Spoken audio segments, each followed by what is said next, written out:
পাঠ ৯৬-৩ কোপায় রবীন্দ্রনাথ ঠাকুর।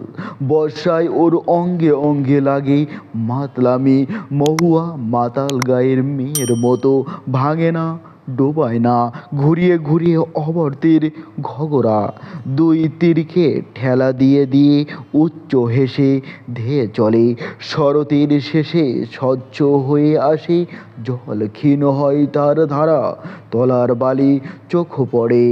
তখন শীর্ণ সমারোহের পান্তরতা তাকে তো লজ্জা দিতে পারে না।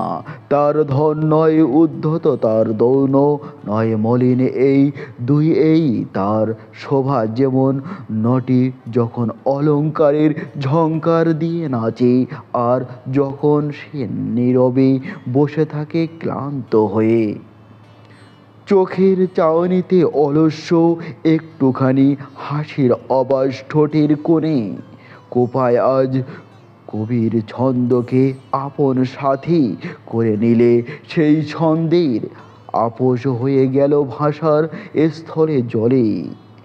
যেখানে ভাষার গান আর যেখানে ভাষার গৃহস্থলী, তার ভাঙা তালে হেঁটে চলে যাবে ধনুক হাতে সাঁওতাল ছেলে।